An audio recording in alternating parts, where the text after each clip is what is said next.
नमस्कार, आवाज समाचार में आपका स्वागत है। आपके साथ मैं हूं विपिन भट्ट, लेकर हाजिर है एक और ताजा तरीन बुलेटिन आपके लिए। कुछ नई खबरें यहां पर लेकर आए हैं, खासतौर पे जो आपके बेहद फायदे की हो सकती है। तो चलिए शुरुआत कर देते हैं हेडलाइंस के साथ। जल्द आ सकता है आईआरसीटीसी का ओएफएस, अपना 5% तक हिस्सा बेच सकती है सरकार। दीपम की बैठक में हो सकता है फैसला, सूत्रों से सीएनबीसी आवाज की एक्सक्लूसिव खबर। महंगाई के मोर्चे पर बड़ी राहत, नवंबर में डब्ल्यूपीआई महंगाई गिरकर 5.85% पर आई। फल सब्जियों के साथ साथ खाने पीने की दूसरी चीजें हुई सस्ती। फेड के फैसले से पहले आज बाजार रहा थोड़ा सतर्क, फिर भी सेंसेक्स 145 पॉइंट तो निफ्टी 52 पॉइंट चढ़कर बंद। लगातार दूसरे दिन बैंक निफ्टी रिकॉर्ड ऊंचाई पर। चीनी सैनिकों से झड़प के मुद्दे पर आज भी संसद में हुआ हंगामा। कांग्रेस टीएमसी ने किया वॉकआउट। 12 बजे के बाद ही हो पाया संसद का काम शुरू। तवांग झड़प पर अमेरिका की चीन को 2 टूक। एलएसी पर चीन की गतिविधियों पर उठाए सवाल, कहा वो हमेशा भारत के साथ। दिल्ली एयरपोर्ट पर हालात में हुआ थोड़ा सुधार, आज नहीं दिखी यात्रियों की लंबी कतारें। सीएनबीसी आवाज ने जोर शोर से उठाया था मुद्दा। शुरुआत करेंगे एक बड़ी खबर के साथ। जल्दी ही आईआरसीटीसी का ओएफएस आ सकता है। इस पर दीपम की मीटिंग में एक बड़ा फैसला हो सकता है। सूत्रों के हवाले से बड़ी खबर लेकर आ रहे हैं हमारे सहयोगी यतिन मोहता। तो यतिन, ये एक्सक्लूसिव खबर आप लेकर आए हैं, और क्या डिटेल्स है इसके बारे में? Good evening. देखिए, सूत्रों के हवाले से हमको ये जानकारी मिल रही है अभी कि दीपम की एक मीटिंग हुई है और इस मीटिंग के अंदर इन्वेस्टमेंट बैंकर्स भी शामिल हैं। सूत्र हमको बता रहे हैं कि जेएम फाइनेंस, सिटी ग्रुप और दूसरे ब्रोकरेज जैसे कि एक्सिस कैपिटल दीपम को मदद करेंगे ताकि वो अपना डाइवेस्टमेंट टारगेट मीट कर सकें। और हमको ये जानकारी मिल रही है कि आईआरसीटीसी का शायद ऑफर फॉर सेल दीपम बहुत जल्द अप्रूव कर सकता है। ऑब्वियसली मीटिंग अंडरवे है, तो ये कहना मुश्किल है कि कब ये इनिशिएट होगा, लेकिन आईआरसीटीसी के बारे में चर्चा हो रही है अभी। और लगभग सरकार इसके अंदर 5% तक अपनी हिस्सेदारी बेच सकता है।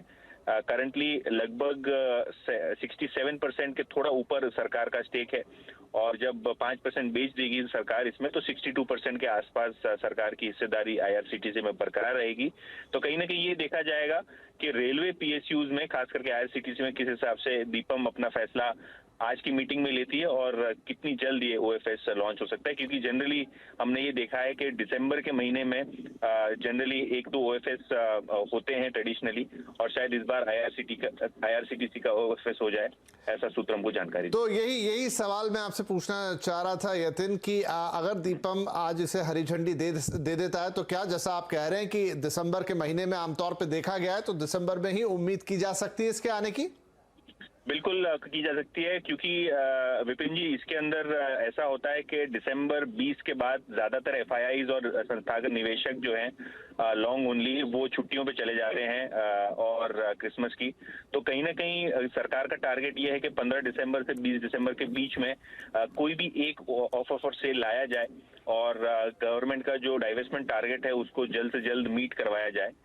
तो ये लगभग तय है कि कोई एक ऑफर फॉर सेल दिसंबर के महीने में होगा, और शायद इस बार आईआरसीटीसी की चांस है कि यहाँ ओएफएस लॉन्च हो जाए।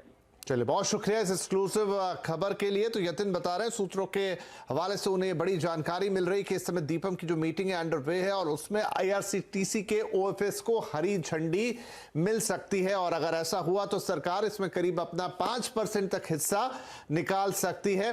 बड़े यहाँ पर जो इन्वेस्टमेंट बैंकर्स हैं जो यहाँ पर काम करते हुए नजर आएंगे, उनके भी नाम उसमें जेएम फाइनेंशियल और सिटी और एक्सिस ऐसे बड़े नाम। और अगर सब कुछ ठीक रहा तो यतिन बता रहे हैं कि दिसंबर में ही ये हमें देखने को मिल सकता है। बहुत शुक्रिया यतिन इस एक्सक्लूसिव खबर के लिए। चलिए, अब आज की एक और बड़ी खबर का रुख करेंगे। महंगाई के मोर्चे पर बड़ी राहत आई है। रिटेल महंगाई हो या फिर थोक महंगाई, दोनों अब 6% के नीचे है। नवंबर में रिटेल महंगाई दर 11 महीने के निचले स्तर पर पहुंच गई है, जबकि आज आए जो थोक महंगाई के आंकड़े हैं वो 21 महीने के निचले स्तर पर हैं। खाने पीने की चीजों के दाम में अच्छी खासी गिरावट दिख रही है। महंगाई के ताजा आंकड़ों पर हम थोड़ा और ज्यादा बातचीत करते हैं। हमारे साथ हैं बिकरा की चीफ इकोनॉमिस्ट अदिति नायर। अदिति, बहुत स्वागत है आपका।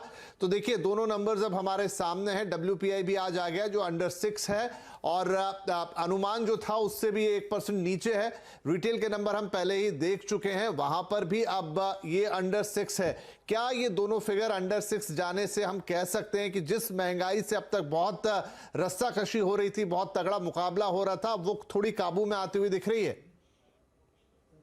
Thank you. देखिए, एज यू सेड, दोनों ही नंबर एक्सपेक्टेशन से कम आए हैं। हमारा WPI का एस्टिमेट 6.4% था और उसके मुकाबले काफी कम आज नंबर आया है।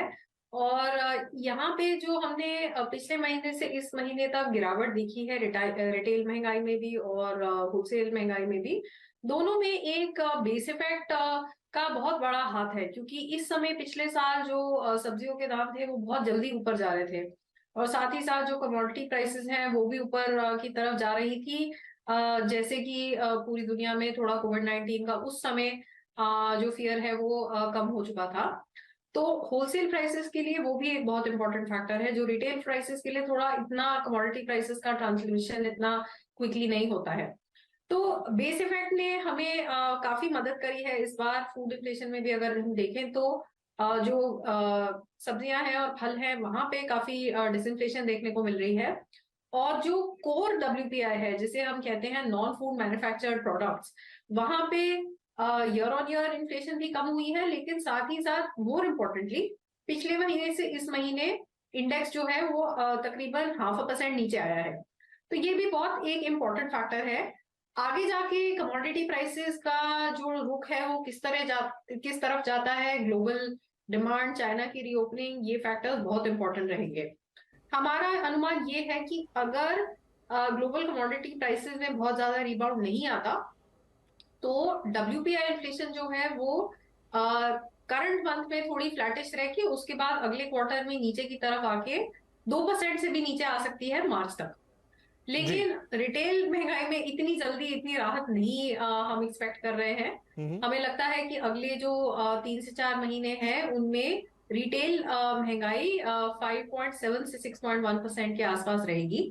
तो वहां बहुत ज्यादा नीचे की तरफ गिरावट नहीं आएगी, अनलाइक द WPI इन्फ्लेशन, जहां हमें लग रहा है कि अगर कमोडिटी प्राइसेस स्टेबल रहते हैं तो 2% के भी नीचे हमको मार्च का फिगर दिख सकता है। राइट तो ये तो ठीक है, आपने एक यहाँ पर आउटलुक दे दिया अगले 3 से 4 महीने में ये दोनों नंबर्स कैसे दिखाई देंगे। लेकिन सबसे बड़ा और महत्वपूर्ण सवाल अदिति ये कि क्या ये नंबर्स जहां पहुंचे हैं और आगे जो अनुमान आप बता रहे हैं वो काफी है RBI को उस जोन में ले जाने के लिए जहां पर अब वो रिकंसीडर करें अपने आउटलुक को और आगे की जो भी ब्याज दरें हैं या वो सारे हमें उस टेंडम में, उस लाइन में जाते हुए दिखाई देंगी, या फिलहाल RBI इससे ज्यादा राहत नहीं महसूस करेगा और आगे भी इन पे सिर्फ एक तरह से नजर ही बना के रखेगा?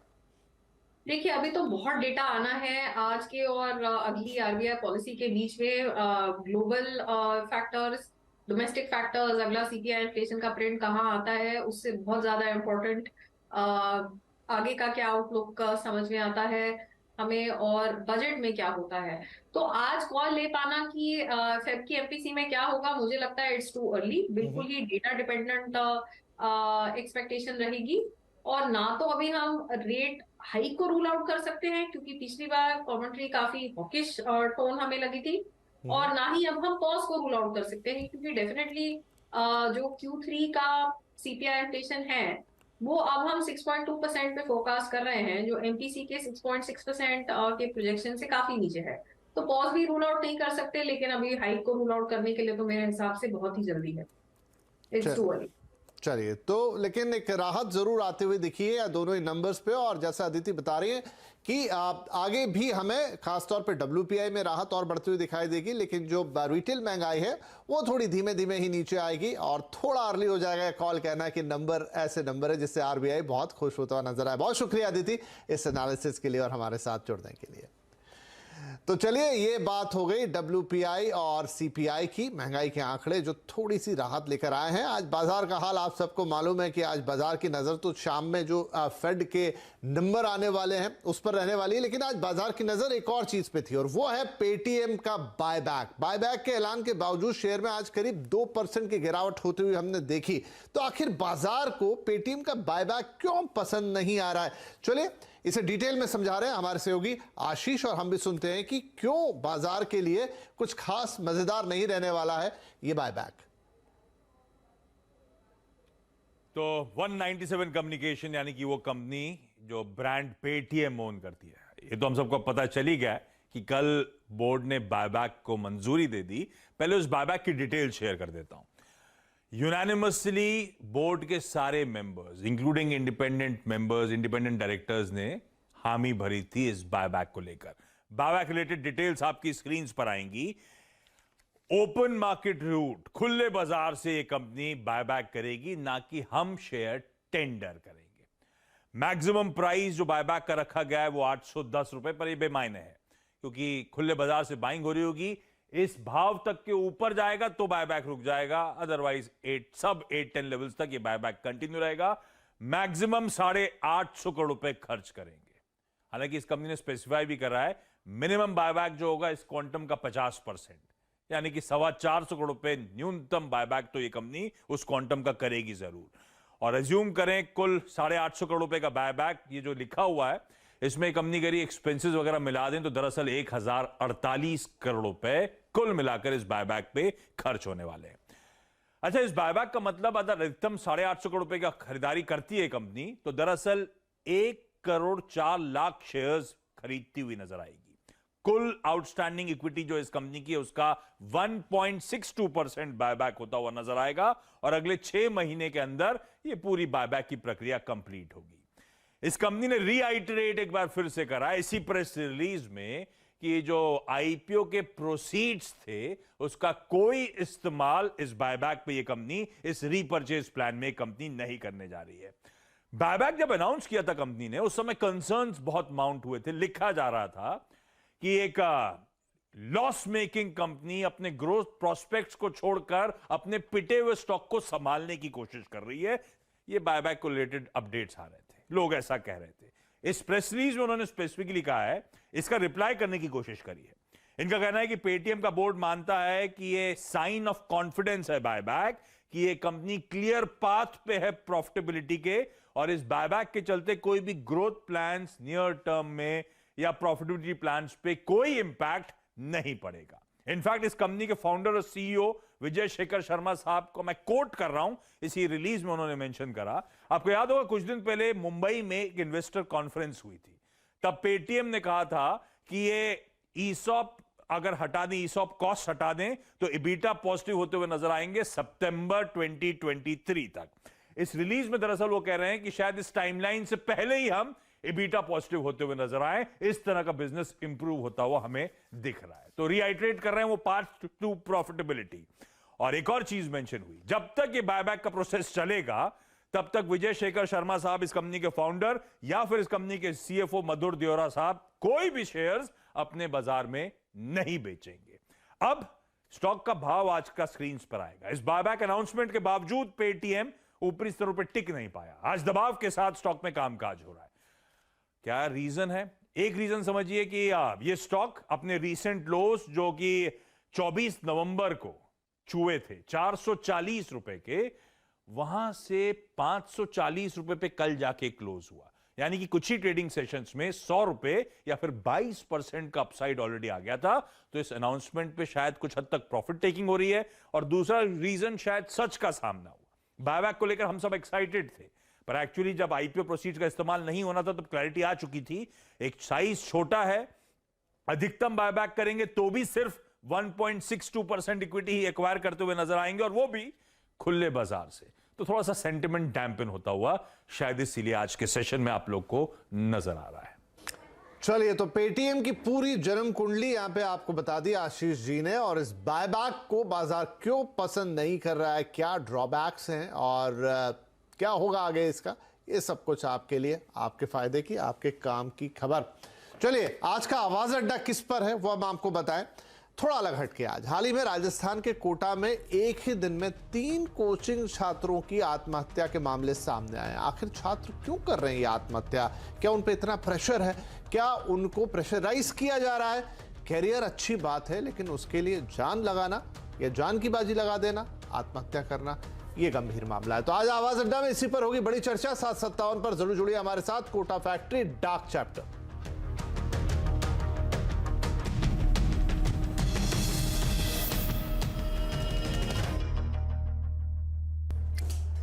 Welcome back. आप देख रहे हैं आवाज समाचार। अब बात दिल्ली एयरपोर्ट की, जहां पर कई दिनों से लगातार कंजेशन की शिकायतों के बाद सरकार एक्शन में आई। भारी कंजेशन के बाद आज दिल्ली एयरपोर्ट के हाल थोड़े सुधरे हुए दिख रहे हैं। एविएशन मिनिस्टर ज्योतिरादित्य सिंधिया ने मामला अपने हाथ में लेकर हाई प्रोफाइल मीटिंग्स की थी। दिल्ली एयरपोर्ट पर क्राउड मैनेजमेंट का खास इंतजाम किया गया है। साथ ही एक्सरे मशीनों की संख्या भी बढ़ाई गई है और कुछ और इंतजाम भी किए गए हैं। और आपको बताएं कि सीएनबीसी आवाज इस मुद्दे को जोर शोर से उठाया था, इसकी लाइव रिपोर्टिंग की थी और कल का कंज्यूमर अड्डा भी इसी पे था। और उसके बाद ये देखा हमने कि थोड़ा असर हुआ यहाँ पे खबर का और आज स्थिति काफी हद तक बेहतर है। ज्योतिरादित्य सिंधिया का दिल्ली एयरपोर्ट के भीड़ पर और इस कंजेशन को लेकर एक बयान भी आज आया, आपको सुनाते हैं। वहाँ जाके स्वतः मैंने निरीक्षण भी किया था। कई कदम हम लोग उठा रहे हैं, जिसका एक अच्छा परिणाम ये आज सुबह से दिख रहा है। शायद ट्विटर पे भी अगर आप लोग फॉलो करेंगे तो आप देखेंगे कि कई लोगों को जो असुविधा हो रही थी वो अब थोड़ी कम हुई है। डिजिटल बोर्ड्स भी हमने हर एक गेट पे मैंने आदेश दिए थे डिजिटल बोर्ड्स रखने चाहिए। अधिकतम गेट्स बने हैं। सिक्योरिटी के जो ट्रेज हैं उसको भी हमने आदेश दिया है डायल को कि वो उससे बढ़ाएं। उसकी भी एक समय सीमा के आधार पर उसकी बढ़ोतरी भी की जा रही है। तो एविएशन मिनिस्टर खुद एयरपोर्ट पर पहुंच रहे हैं, निरीक्षण कर रहे हैं और इंतजाम का जायजा ले रहे हैं। हमारे संवाददाता रोहन सिंह बता रहे हैं आज की ताजा स्थिति। जी, दिल्ली एयरपोर्ट पे आज स्थिति में थोड़ा सुधार ज़रूर है, क्योंकि एक के बाद एक जब कई सारे एक्शंस लिए गए, सिविल एविएशन मिनिस्ट्री की तरफ से खुद civil aviation minister Jyotiraditya Scindia ने इंटरवीन किया इस मामले में और कई सारे आदेश दिया गया, गाइडलाइन जारी किया गया। उसके बाद आज की जो स्थिति है, आज सुबह से स्थिति में थोड़ा सा सुधार है। जो दिल्ली एयरपोर्ट है उसकी तरफ से हर आधे घंटे में वेटिंग टाइम की जो लिस्ट है वो सोशल मीडिया प्लेटफॉर्म से भी जारी की जा रही है और एयरपोर्ट के सामने जो डिजिटल डिस्प्ले बोर्ड है वहाँ दिया जा रहा है। तो दिल्ली एयरपोर्ट का दावा है कि इस वक्त जो वेटिंग टाइम है एयरपोर्ट एंट्री के लिए वो 5 मिनट से कम हो गया है और खासतौर पे जो सिक्योरिटी के दौरान का जो वेटिंग पीरियड है वो 7 से 8 मिनट का है। लेकिन जो लोग अंदर हैं, जो यात्रा कर रहे हैं, उनकी अगर माने तो जो पूरी प्रक्रिया है उसमें अभी भी 40 से 45 मिनट का वक्त लग रहा है, एंट्री से लेकर सिक्योरिटी को क्रॉस करने तक का। और उसके जो पीछे जो कारण है कि एक बहुत बड़ा समय सिक्योरिटी से पहले की जो लाइनें हैं वहाँ पर लग रहा है लोगों को। उसको लेकर अभी भी पूरी तरह से स्थिति बेहतर नहीं हुई है। लोग अभी भी विजुअल्स भेज रहे हैं और ये स्थिति जो थोड़ी बहुत सुधार हुआ है वो दिल्ली एयरपोर्ट का है। जो बाकी एयरपोर्ट्स हैं, गोवा हो गया या फिर आप हैदराबाद ले लीजिए, बेंगलुरु हो गए, चेन्नई हो गई, यहाँ अभी भी लोगों की लंबी भीड़ है, वहाँ बहुत ज़्यादा अंतर नहीं आया है। लेकिन उम्मीद कर रहे हैं जिस तरह से सिविल एविएशन मिनिस्ट्री प्रोएक्टिवली इस चीज़ को लेकर आगे बढ़ रही है, चीज़ों में थोड़ा सुधार जरूर होगा। बहरहाल कुछ कदम जो उठाए गए हैं, सबसे पहले तो जो एक्सरे मशीनें हैं दिल्ली एयरपोर्ट पे उसको बढ़ा दिया गया है। 4 नई एक्सरे मशीनें डाली गई है। हर गेट पर 6 करीब ऐसे लोग हैं जो कि डिप्लॉय किए गए हैं, जो कि क्राउड मैनेजमेंट करेंगे और लोगों को इसके बारे में जानकारी देंगे। इसके अलावा सीआईएसएफ के जो जवान हैं उनकी संख्या बढ़ाई गई है। क्राउड मैनेजर्स का इस्तेमाल किया जा रहा है और इसके हर गेट पे डिस्प्ले बोर्ड भी लगाए गए हैं। तो ये कुछ मेजर्स लिए गए हैं, जिसके बाद उम्मीद है कि चीज़ें बेहतर होंगी। लेकिन आने वाला जो सीज़न है वो पीक सीज़न है और लोग यात्रा करने जा रहे हैं नए साल से पहले, तो उसमें समय भीड़ और बढ़ने जा रही है। उसको लेकर क्या तैयारी है, इसको लेकर सरकार को कहीं ना कहीं और कदम उठाने पड़ेंगे। जी शुक्रिया। चीनी सैनिकों के साथ झड़प के मुद्दे पर आज संसद में भी हंगामा आज भी जारी रहा। अपनी मांग पूरी नहीं होने पर कांग्रेस और टीएमसी ने लोकसभा में थोड़ी देर के लिए वॉकआउट भी किया है। उधर दोपहर बाद वित्त मंत्री निर्मला सीतारमण ने सप्लीमेंट्री डिमांड फॉर ग्रांट के मुद्दे पर भी जवाब दिए। बहुत कुछ हुआ आज यहाँ पर संसद के अंदर, लेकिन आज के कामकाज पर और बातचीत करते हैं। चलते हैं हमारे सहयोगी लक्ष्मण रॉय के पास। तो लक्ष्मण, आज क्या मेन फोकस रहा संसद के अंदर और क्या जोर था बातचीत में? देखिए, दरअसल कल जिस तरीके का हंगामा संसद में देखने को मिला था चीन के मुद्दे पर, तो आज ये अटकलें लगाई जा रही थी कि आखिर रणनीति क्या होगी। इस रणनीति को तय करने के लिए सबसे पहले तो एनडीए नेताओं की बैठक हुई, प्रधानमंत्री इस बैठक में थे और वहां पे खास तौर से आज संसद की रणनीति पे चर्चा तो हुई, राज्य के विधानसभा चुनाव के नतीजों पे चर्चा हुई और अर्थव्यवस्था की जो हालत है उस पर अश्विनी वैष्णव ने अपना एक प्रेजेंटेशन दिया। उसके साथ साथ जो विपक्ष के नेता है मल्लिकार्जुन खड़गे, उन्होंने भी विपक्ष नेताओं के साथ मिलकर के बैठक की और संसद के लिए रणनीति बनाई। लेकिन जब दोनों सदन शुरू हुए तो चीन का मुद्दा फिर से उठा और चीनी सैनिकों के साथ झड़प के मुद्दे पर विपक्ष लगातार बहस करने की मांग करती रही। यहाँ तक कि शशि थरूर ने कहा कि सिर्फ जवाब देने भर से काम नहीं चलेगा, ये मुद्दा संवेदनशील है, इस पर बहस करना चाहिए। लेकिन सरकार बहस करने को तैयार नहीं हुई, लिहाजा पहले कांग्रेस के सांसद लोकसभा से वॉकआउट कर गए। फिर जब कांग्रेस के सांसद चले गए तो तृणमूल कांग्रेस के सांसद भी वहां से वॉकआउट कर गए। कुछ देर के लिए सदन में काफी गहमा गहमी का माहौल रहा, लेकिन दोपहर बाद सदन की कार्रवाई सुचारू तरीके से चली। राज्यसभा में 2 बिल यहाँ पे पेश भी किए गए। जो शेड्यूल कास्ट और ट्राइब के कॉन्स्टिट्यूशनल अमेंडमेंट बिल है उसको पारित किया गया और आर्बिट्रेशन सेंटर बिल जो है इसको यहाँ पर पेश किया गया। 2 बजे के बाद संसद में महत्वपूर्ण कामकाज शुरू हुआ जब वित्त मंत्री निर्मला सीतारमण ने सप्लीमेंट्री डिमांड फॉर ग्रांट पे अपना जवाब देना शुरू किया। जी लक्ष्मण, शुक्रिया इस अपडेट के लिए। इधर दिन ब दिन बढ़ते साइबर क्राइम से हर कोई परेशान है। साइबर अपराधी फ्रॉड्स के नए नए पैतरे अपना रहे हैं और अब तो मिस कॉल भी आपके अकाउंट्स खाली कर रही। तो क्या एक मिस कॉल भी खतरे की घंटी हो सकती है? क्या है नई समस्या, क्या ये नई चालबाजी और क्या है समाधान इस धोखाधड़ी का? इस पर है आज का कंज्यूमर अड्डा। जरूर जुड़िएगा। और कल ताज़े गाइडलाइंस भी आए हैं डीओटी की तरफ से जो आपको ऑनलाइन फ्रॉड से बचाने के लिए मदद कर सकते हैं। तो मिस कॉल फ्रॉड की घंटी 757 माफ कीजिए 557 आज का कंज्यूमर अड्डा।